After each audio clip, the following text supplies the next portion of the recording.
You're on a GLP-1. Your appetite is changing, your cravings quiet down, and food noise is finally fading. But now you're wondering, how do I manage my side effects? What do I eat to stay strong? How do I break through a plateau? Because reaching your weight loss goals can take more than meds. That's where Weight Watchers Med Plus comes in. The support designed to help you navigate what comes next. With trusted experts who guide you, food plans that work with your body, support to help manage side effects, plus access to GLP-1 medication. Weight Watchers Med Plus is designed to help you lose more weight. Watch it work. Get started today at WeightWatchers.com. All medical services are provided through our affiliated medical group, Weight Watchers Clinic. Medications require eligibility and prescription. Individual results may vary. See site for more details.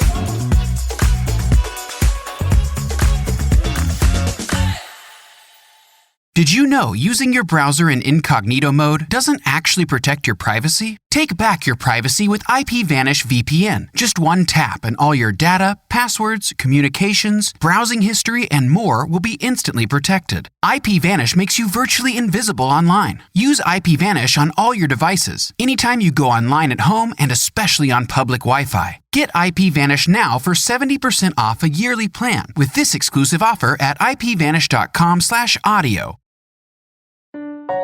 Robots Radio. Games, lore, stories, community. Just press play.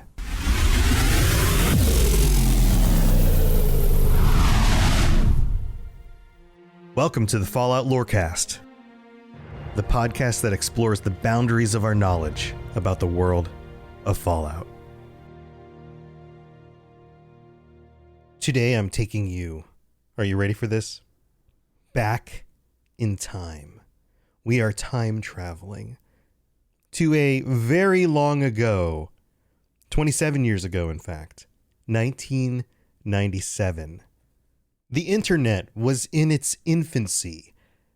Paper publications of magazines were still commonly read. This was a time period where not too long after this, I believe I subscribed to PC Gamer and got these voluminous entries every month, really thick magazines full of images of these exciting new games that were coming out that I couldn't afford because I was a poor kid at the time. And they would come with these CDs with demos for all these different games every month. And I would replay my favorite ones over and over and over again because I couldn't afford to actually buy the games. Somehow, I missed out on the launch of Fallout 1 and Fallout 2. I've mentioned this before. I was playing games at the time, but I was not aware of the Fallout games. And back in this time period, we have the launch of Fallout 1. This is October 10th of 1997, so 26 years and some months ago from the recording of this. And it was designed for MS-DOS and Windows. This is how old this game actually is now. Some of you are probably like, what even is MS-DOS? Well, it's what you used before you had Windows, and you just had a text interface, which looks kind of similar to some of the things that you interface with in the Fallout games. So why are we time traveling? Well, with the Fallout TV show just on the horizon, it's just about a week away from my recording of this right now. I'm excited to find out what happens in the show, and I'm also interested to see what the reviews say. And my mind went to a place. What did the reviews say on October 10th, 1997, when Fallout 1 was released into the world? Because with the TV show coming, we have some expectations. This game series is 26 years old plus a few extra months. So we've had multiple games. All of you are here because you play Fallout somewhere. You started in the series at some point, whether it was with Fallout 1 or Fallout 3 or Fallout 4 or 76. We have expectations about this world. But in October of 1997, nobody had played a Fallout game ever. Interplay Studios was releasing the game out into a world that didn't know what Fallout was. They had no idea if it would be a success, if people would like it, because until you actually release the game, you don't really know. They, I'm sure, inside knew that they were working on something special. The conversations that we get of that time period are the devs working together and pulling more devs into it, and et cetera, et cetera. They thought this was something special. This was a passion project from the beginning. But what would everyone else think? And what did the actual reviews say in that time period?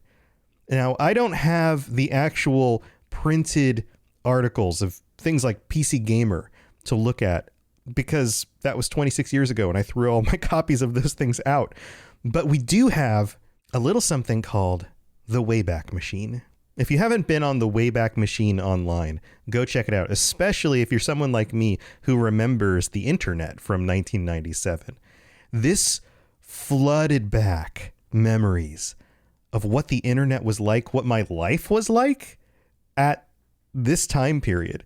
The way the websites look, the kinds of things they posted, the kinds of things that companies like Interplay would post on their homepage about the games that they were working on and how you could interface with those games, how you could download extra files, how you could find reviews on the topics. It's all very functionally different from the way we use the internet today. It's kind of quaint and kind of cute. But deep hidden in the Wayback Machine are reviews that came out within the first few months of the game's release. And some of them we will remember the actual sources. Some of them, like GameSpot, are still the kinds of names that we recall today. And some of them aren't. So join me on this journey back in time to find out what the original reviewers said about the very first Fallout.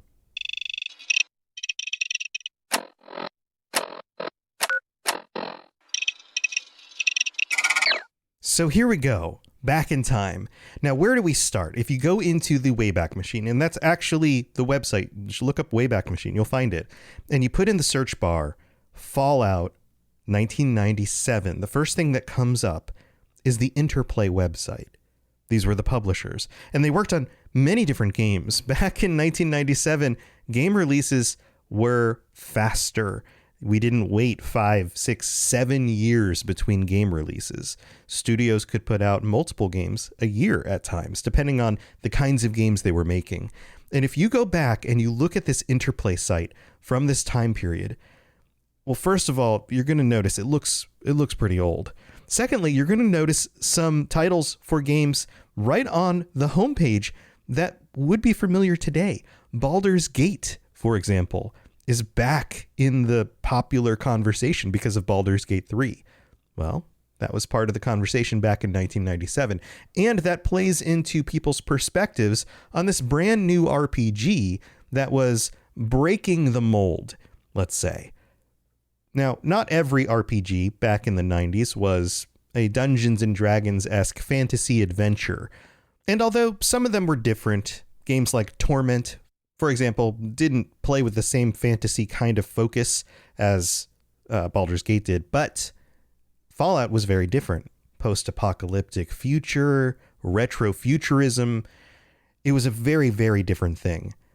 And the Interplay website is clearly not some place that most people would go to. It's very bare right on the surface. There isn't a whole lot telling you what else is inside. But if you click around a little bit, you get to the PC games, which are different from video games in their selection, their little selection menu, because video games were for consoles. PC games were for PC. They were very different things. You get to the actual Fallout 1 homepage, and it is quaint. It is formatted in a way where I have to shrink down my screen so that the text doesn't overlap the right edge of where they thought the screen border would be, because everybody had these little monitors at the time with low resolutions. And right there in the middle of the screen, Fallout, a post-nuclear role-playing game, the logo from the front of the box. And then we get these two little bands down the sides with these radiation symbols. And then on top of that, a selection of different places you could go. The Vault, about Fallout, which is basically the About page. Mutants, meet the Fallout development team. Some Dirt, some frequently asked questions. Strategy, hints and tips for Fallout explorers. Files, get your files here. Radiation, current screenshots, links, other Fallout websites to explore, and then feedback, comment about Fallout in our bulletin board. Now, this version of the page is from January of the following year, 1998, because the version from October is very barren. Now, the way Wayback Machine works is they capture images or the actual code for these pages as kind of a snap in time, just kind of a look at a very specific period in time. The original page has the vault, some dirt, mutants, and radiation. Basically, the about page, the FAQ, who the development team is, and some screenshots. And it feels like this version of the page existed before the actual release. Like it might have been the first week of October before the game came out. Because if you jump to the next version saved a few months later in January, we have all of these reviews, and it's a decorated page. In fact, there's an update right underneath the logo that doesn't appear in the earlier version of the page. OGR, 9.5 out of 10. Game Center, 4 out of 5. PC Gamer, PC Gamer existed back then, 90%. CGW, 4.5 out of 5. Project Update, a Vault awarded us their 1997 RPG of the Year award. Thanks, guys. More and more awards are starting to pour into our office. We'll put some of them on the bottom of the page. This is the 6th of January, 1998. There's so much going on in the months between October and January, where all of these reviews and game awards started to pour in for Fallout. So immediately we get the sense that, yes, indeed, people liked this game right from the beginning, and they were being decorated with awards. There are links that line the bottom of the page. Best of 97 Game of the Year from OGR.com. Best of 1997 Game Domain review. Then there's the Adrenaline Vault. 97 awards, Best RPG for Fallout. Computer Game Strategy Plus, stamp of approval. Oh, and by the way, the last thing down there at the bottom of the page reminds us that this game is rated M. So what do the actual reviews say? Well, if we head into the links page, we can find that there are still links in here to some of the original posts. So now all of these exist in the Wayback Machine, and almost none of these exist out on the internet anymore at all. Some of these news organizations went away at some point in the last 26 years. Some of them are still around, but they've had multiple updates over the years, and they've kind of gotten rid of these pages. Although there is a version of the GameSpot review that is still online from 1997, and we're going to get to that. But the ones that we can access, we can, thankfully, to the Wayback Machine, and their pages are saved. Now, not all of these are saved, though, because if you go down the list and you click on each of them, some of them don't return anything. But there are a few that we can access. So let's start going down this list. Here are all the different video game review sites or magazines and their scores as of January 1998. And pay attention to this. How many of these are familiar to you? How many do you recognize? How many still exist even? A-Vault, 4.5 out of 5. Computer Game Online, 4.5. If at this point, I'm just going to say 4.5 if it's out of 5. You'll get the idea. Computer Gaming World, 4.5. Dreamscape, cool. Their response is cool. It's not a number. Electric Games, 91%. Games Domain, silver. Game Revolution for Mac, A. Game Center, 4 out of 5. Game Center for Mac, Game of the Year. Game Flavor, 97. Game Power, 3.5 out of 4. Game Zone, no score listed. GameSpot, 8.7 out of 10. GameZilla, 77%. That's one of the lower ones. Gaming Nexus, A. Happy Puppy, 8 out of 10. Link from Germany, 92%. Mac Games Ledge, 4 out of 5. Mac Gaming Alliance, 4.5 out of 5. Mac Planet, 5 out of 5. Mecha World, cool. Online Gaming Review, 9.5 out of 10. Oscars RPG Page, 9 out of 10. PC World, 5 out of 5. Zentropy, 9 out of 10. That is a lot of at least 8.5s or higher. 85%. This was a game that was almost across the board absolutely lauded. And even though GameZilla gives them a 77%, they still put it here, which shows that they weren't just including the highest of the reviews. They were including a fair share of reviews that may have been a little critical. And we'll get to that review later on. That'll be the last one we go over in detail. Now, below that are a list of home pages, personal sites people made. This list is amazing because it comes from a time where people were just creating their own websites. If you were a fan of a thing, you might go to a website creator kind of site, get your own little website for that creator. GeoCities comes to mind. And then you would make a fan page about a thing.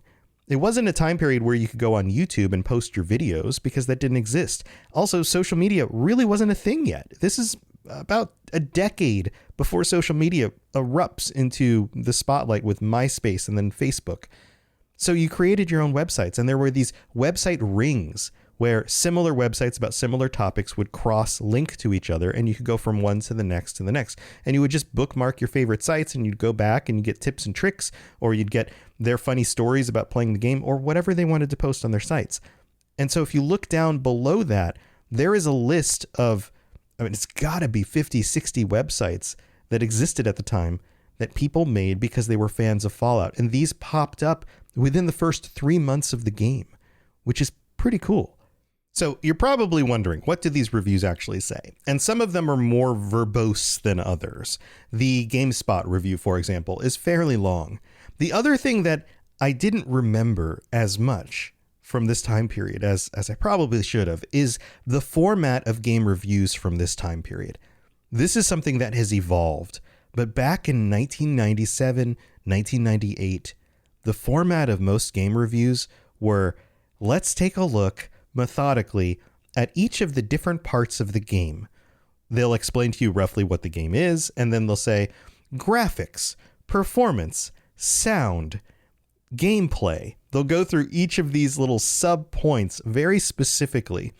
And since then, and over the last, I would say 15 years, game reviews have very much evolved into a storytelling process and less of a list and a response kind of post. So we get a lot of that in these. So I'm going to curate little sections of some of these reviews in order to just get a taste of what they were saying and the kind of response that they were getting. But before that, we've got to go take a quick break and thank our patrons, so don't go anywhere. We'll be right back with some quotes from the original reviews of Fallout 1. It's time for that spring reset. I'm taking a look at everything in my closet and figuring out that, oh no, this absolutely needs to go. And it's about time I replace things so that my clothes aren't older than my 15-year-old. Now you might think that they lasted that long because they were well made, but no, they're in terrible condition.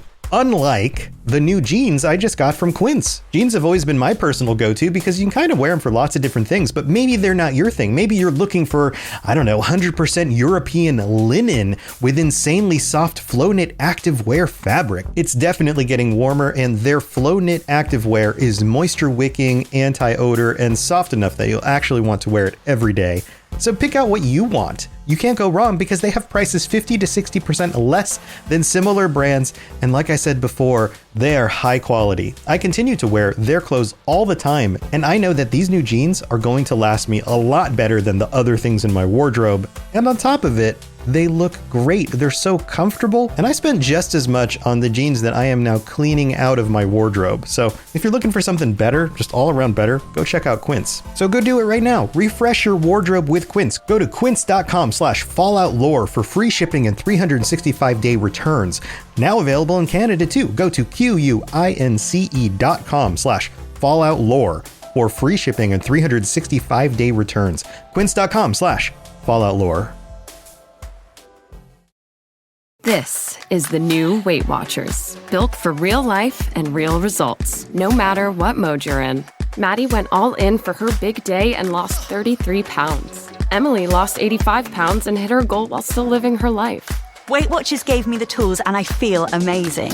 Join the millions of members and lose weight with the #1 doctor-recommended weight loss program. Lose more at WeightWatchers.com. At 6 months, participants in a clinical trial of Weight Watchers program lost an average of 12 pounds. Hello there, old chap. Good to see another of General Atomic's finest still eager to serve. All right, here we are in the middle of the show. Thank you so much for being here. I'm so glad that you are here. If you are new to this podcast and you're just checking it out and you happen to click on this episode, welcome to the podcast. I'm so glad that you are here. If you are new because you've been watching the Fallout TV show or whatever, there is a lot of content. Go back if you have questions about who the Brotherhood is or how this world actually works. There's lots and lots of episodes. I would recommend kind of going back to the start and going through in order. But if you're curious about Fallout 1, definitely keep listening. All right, we've got to shout out our patrons, including our newest patrons, Datillo, Vibolet, who I may have mentioned last week. I don't remember. Maybe you get double shout outs. And then Benjamin N. and Jeremy G. Welcome to the Patreon. I'm so glad that you are here. I hope you are enjoying your ad-free episodes, or if you signed up for the higher tiers, you'll get some stickers and some t-shirts. And if you sign up on one of the higher tiers, you can join us every month for our patron chats. It's a lot of fun. Also, speaking of our higher tiers, Germinator is currently our only Sentry bot who gets a shout out every week. Thank you so much, Germinator. I'm so glad that you're here. And just a reminder, if you'd like to get your words on the show, then head over to Apple Podcasts, leave a 5-star review, put some words in. I will read it on a future episode of the show. It is a wonderful way to partake in this and be a part of it, also to support it at no cost, and for me to read your words. So make it count, I guess. And thank you so much for supporting the show in other ways, like sharing it with your friends, like rating it 5 stars on Spotify or whatever podcatcher you're listening to this on. All of that stuff absolutely helps, and it keeps this going for me, which is huge because I can't do it without you. All right, let's get to those reviews. Here we go. If you have any questions about Nuka World, I'd be delighted to answer them. So let's kick this off with the GameSpot review because it still exists online in its original form. It says here, Fallout review, Fallout is one of the best role-playing games to be released in several years. This is by Deslock on November 21st, 1997. The very first paragraph puts this in context because it laments about the last few years of role-playing games. It says, the past several years haven't exactly been kind to role-playing game fans. Very few role-playing games have been released since 1993. And those that have made it to retail shelves have largely been unsuccessful at combining playability and originality with the complexity that role-playing game fans love. The release of Blizzard Entertainment's action role-playing game hybrid, Diablo, in early 1997, only increased role-player gamers' anticipation for an equally playable game in a more elaborate, detailed world. After a 4-year drought, the wait is over. Fallout is one of the best role-playing games to be released in several years, and it succeeds at entertaining gamers by providing a fresh and compelling storyline, good graphics and sound, and attention to those little details that can transform a good game into a great one. Now, the article goes on to mention the similarities between this and its spiritual inspiration, Wasteland from 1987, and how this is kind of similar, but it's a play off of that and has now continued on in new and interesting directions. It talks about how it oozes style and how the 1950s Cold War American culture continues into this dark and terrible wasteland. And one of the only places where they were particularly critical had to do with the bugs. The fact that sometimes the game just doesn't work the way that you would expect it to, or certain things happen and then you can't complete the game and those kinds of things. And so there was a minor docking of the point for that. Overall, it gets an 8.7 and a great score out of GameSpot.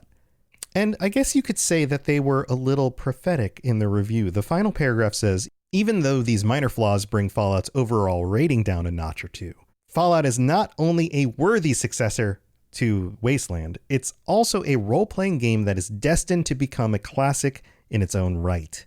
Fallout's detailed graphics, compelling plot, and intuitive gameplay should deservedly broaden its appeal beyond the hardcore role-playing game audience. Put simply, Fallout may be the best role-playing game to be released in years. This is amazing. Just to me, the fact that this sounds like you could take this as a review and put it on most of the modern Fallout games. Fallout 3, New Vegas, Fallout 4. I know 76 had a rough launch, but to say like, hey, this game's pretty good, except for the bugs. But if you ignore the bugs a little bit, or at least they take some time to fix a lot of those, then it's worth playing. In fact, this review gives it that same kind of feeling, like it's worth dealing with the bugs. Even though this wasn't a Bethesda-made game at this time, it's worth dealing with the bugs to get to the really cool storyline, the fun characters, the gameplay, and all of that. It feels like in that sense, Bethesda has maybe accidentally at least continued the spirit of the original Fallout game as GameSpot would see it from 1997. All right, so what about some of these other sources? How about Dreamscape.com? I don't remember Dreamscape, but they left one gigantic paragraph as their review. I'm not sure why they didn't divide this into subparagraphs or write more, but here's what it says. What is Fallout, you ask? This is a post-nuclear war role-playing game that is a must-get. There are so many options you can do in this game that it makes it so great. You start out in your Vault 13 and you are asked to go out into the world to find a water chip for them to survive. This is just one of many missions you will run across on your adventure. The other missions you get will be by making friends or foes. I've made a lot, all one word, A-L-O-T, which is an animal. I don't think that's what they mean here. A lot of foes in my game. I took out a whole town and my guy is now looking at as a child killer. Heh. Another thing that makes this game cool is you can either use an already created character or you can create your own. I'm just going to pause here. This feels like somebody just posted it on social media and just kind of typed it on their phone, even though that wasn't a thing yet. You will get an option of stats to pick from, and what you choose will affect your level up stats and help you on your mission. This must have been written by like a 12-year-old, right? I know some people didn't like the turn-based battles. If I were you, I wouldn't let this stop you from playing this game, or you will be missing out on possibly one of the best games of the year. One of the cool fighting options you get is you can choose what part of the body you wish to attack. You can blind them with a shot to the eye or knock them out with a painful, that's in all caps, shot to the groin, 2 exclamation marks. One problem with this game is if you have an 8x CD-ROM or less and plan on doing a minimal install, you can expect to wait a while for loading. This is during a time period where you could only load a minimal amount onto your hard drive due to limitations on hard drive size, and then you could let the game stream some of the data directly from the CD that it was spinning in the little CD player while you were playing the game. And if it didn't spin fast enough, then it would slow everything down. Pretty crazy to remember that was a thing. I did the full 600 meg install and it loads fine for me. I'm telling you, if you were only to buy one game in the next year, you should buy this game. I'd have to say that this game just kicks ass. Get it now. If you wish to learn more, go to the Interplay site. Wow. Other than the fact that this was listed on their links to their website, I wouldn't assume that this is actually a legit review and not just from some little page. But it includes details at the bottom about the Fallout copyright, Interplay products. Like, it looks a little bit more official than just somebody posting it on their own little personal page. But there you go. That's that one. We get this next review from electricgames.com, which reviewed Fallout and a number of other games as well. So it seems like a legit site. And again, it's formatted like one giant paragraph. But at the bottom, they give us a little box with graphics 90%, sound 83%, gameplay 93%, interface 81%, overall impression 91%. Now, how you determine that sounds gets an 83% as opposed to an 85% or an 80%, I don't know. I'm not sure how that works, but they've listed this all out for us. Now, I'm going to critique this a little bit. I guess I critiqued the last one a little bit too. I'm not trying to be too judgy here, but I'm trying to understand some things. First of all, I'm pretty sure, since I've read so many reviews over the years, that I have just kind of a filter for what reviews should sound like and what amateur sounding reviews may sound like, or reviews written by, I don't know, high school students, because this one feels like a high school student review. It starts off and says, "Imagine a world after nuclear devastation. In the distant future, the planet is a radiation-scarred world full of violence, raiders, and giant mutated animals. Such is the world of Fallout. Interplay's post-nuclear role-playing game. Such is.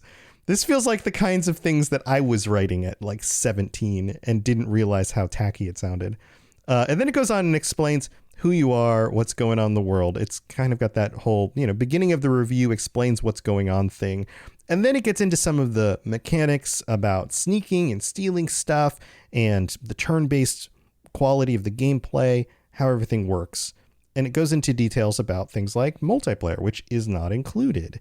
Already back in 1997, people were like, oh, is it a multiplayer game? Nope, not a multiplayer game, but we got one of those now. So what do they think? Well, they sum it up in basically the last sentence of this gigantic paragraph. Exploring the world of Fallout is an enriching experience that will envelop you and draw you in. Then we get all of those ratings. And then at the very bottom, the very last line says, bottom line, : great gameplay and a large world to explore. Very moody and well put together. I think that tracks. That feels like Fallout 1. Yeah. So going through a lot of these, they all have fairly similar reviews. And I have to wonder, is this because the internet was already an echo chamber and the people who were reviewing these were reading the other reviews? Because a number of them seem to happen at different times. I noted in the GameSpot one that it wasn't actually posted until November. So it took them a number of weeks to play through the game, or maybe even decide to review it to begin with. It wasn't one of those situations where it seems like they got a review copy early and then got it out on the review date. And it seems like a lot of these other reviews kind of poured in at different times. And that, again, is something that happened back in the 90s, in the early 2000s, because it wasn't so much about review embargoes and making sure reviews dropped all on the same day at the same time because there was so much competition online. It was the sort of thing where if a game started to pick up steam, then other sites would start to notice, and then they would have to take the time to play through it, and then they would drop their reviews. Kind of like when you see, there's similarities of this in our own culture still with YouTube reviewers. Like there will be some people who just jump on everything and review it immediately. And then there will be other outlets that follow up a few weeks or months later that say, like, this is a later review, or this is 100% review, or whatever. There's a lot more specifics for that now. But there is a theme that comes across with all of these reviews. This idea that the gameplay is pretty good, but the setting is amazing. The setting, the details, the way that you can play out the story in different ways, the nature of the quests and the kinds of situations you find yourself in, the tone of the world, all of those things across the board were lauded. People loved those things. On the games domain review of this, there's a little section at the bottom that says pros and cons, and then has a little footnote. The pros: not just another dungeon crawl, engaging plot, excellent graphics and sound effects, innovative GURPS like character statistics system, which I believe it was based off of. And then cons: levels are slow to load. The game can be completed in approximately 10 hours of gameplay if you stumble on the right path. I don't know if that's a problem. I found the background music monotonous after a while and not sufficiently varied. You have to like some gore. So if you don't like gore, you're not going to like this game. That's probably true. Footnotes: appeal: RPGers looking for something besides swords and sorcery. Originality: not a new genre. Mutants have been done before, I think, but well done. Graphics: excellent. Audio: good effects. Music: monotonous. Longevity: 50 plus hours. Interface and usability: very good. Packaging and docks: a pretty good manual, although short. This was a time period where you could still, I believe, this is towards the end of the time period of the really big game boxes, but you would still have game boxes with manuals and all sorts of cool stuff in them. But I guess Fallout was starting to move away from that because this one had a short one. And then bugs and problems: not found, but a patch is available. So I guess they didn't hit any of the bugs that were complained about in some of the other reviews. Now, I teased to you the GameZilla review because it was the lowest score I could find, 77%. At the beginning of the episode. So what exactly did they say? Well, for the most part, they liked it as well. And they did some comparisons here between Diablo, because Diablo just came out that year. That was mentioned in one of the other reviews that we talked about. And then they go into the gameplay a little bit. And for the most part, they don't have a ton to say. It's another fairly short review. They did make a point to list out the system requirements and then comments below that. The system requirements, real quick, just got to touch on here. Just for anybody who wants to go back and remember these things.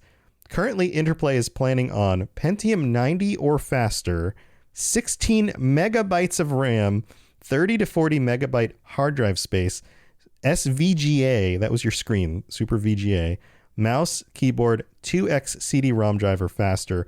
The Windows 95 version will also require Windows 95, DirectX 3.0 Plus, and a Windows 95 compatible sound device.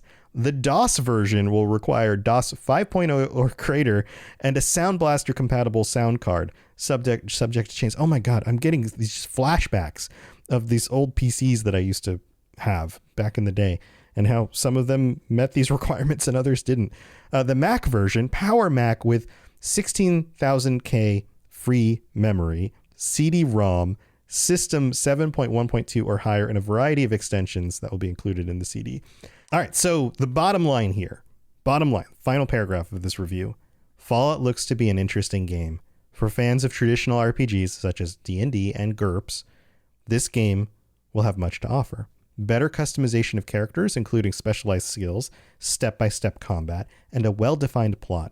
It is not quite a proper replacement for having a real live game master in controlling things, but it certainly comes close. Fallout does have one weakness that is of concern: the omission of multiplayer support. Such an omission may limit the long-term appeal of Fallout. I find that so quaint and so funny because 26 years ago, we were complaining about RPGs being deep and interesting, but something we still couldn't play with our friends. And here we are, 5 years after the release of Fallout 76, and we can play Fallout together with our friends.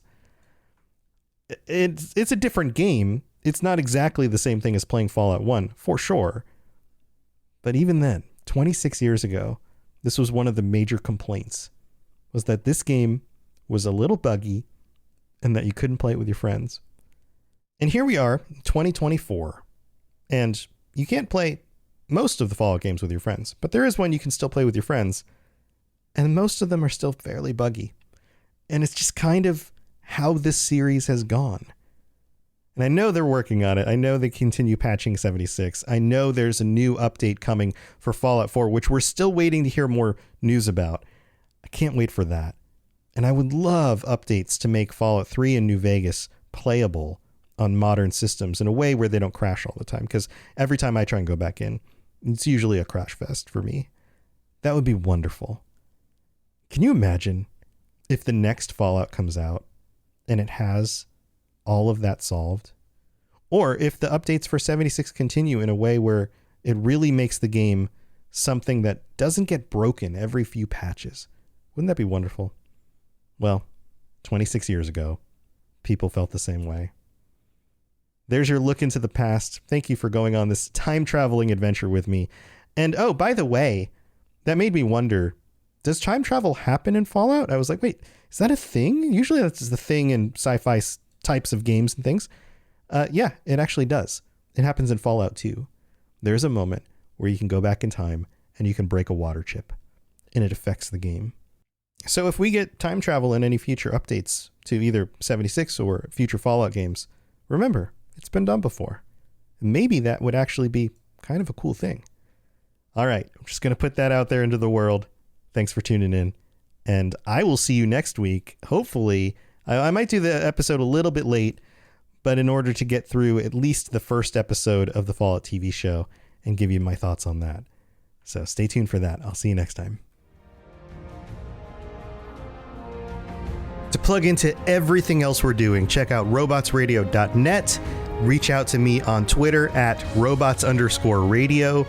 Check out the Robots Radio Rocket Club, where you can join me and a bunch of our other creators creating your podcast, starting a new podcast, or helping your current podcast grow. There's more information about that on robotsradio.net as well.